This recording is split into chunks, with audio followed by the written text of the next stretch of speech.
بسم اللہ الرحمن الرحیم. شروع اللہ کا نام لے کر جو بڑا مہربان نہایت رحم والا ہے.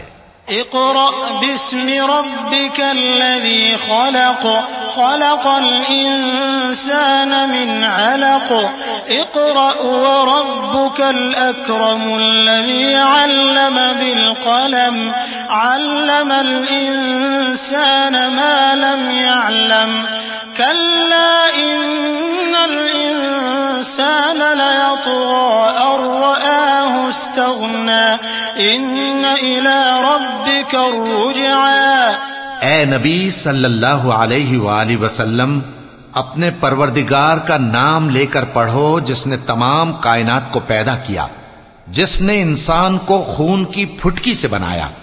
پڑھو اور تمہارا پروردگار بڑا کریم ہے جس نے قلم کے ذریعے سے علم سکھایا اور انسان کو وہ باتیں سکھائیں جن کا اس کو علم نہ تھا، مگر انسان سرکش ہو جاتا ہے اس بنا پر کہ وہ اپنے آپ کو بے نیاز سمجھتا ہے. کچھ شک نہیں کہ سب کو تمہارے پروردگار ہی کی طرف لوٹ کر جانا ہے.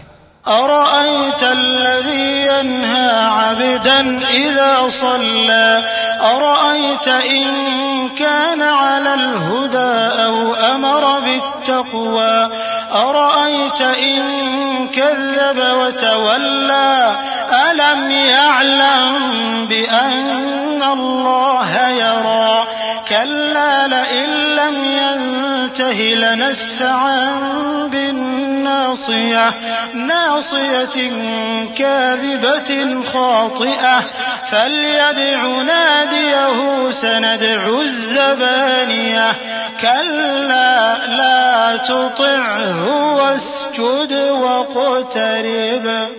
کیا تم نے اس شخص کو دیکھا جو منع کرتا ہے، یعنی ایک بندے کو جب وہ نماز پڑھنے لگتا ہے؟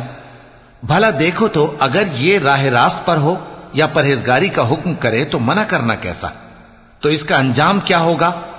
ذرا دیکھو تو اگر اس نے دین حق کو جھٹلایا اور اس سے منہ موڑا، کیا اس کو معلوم نہیں کہ اللہ دیکھ رہا ہے؟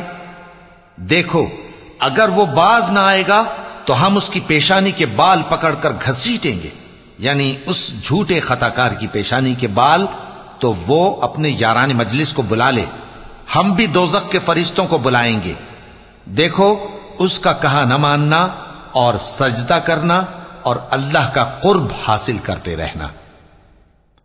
چونکہ آیت سجدہ تلاوت کی گئی ہے لہذا سامعین پر سجدہ واجب ہے.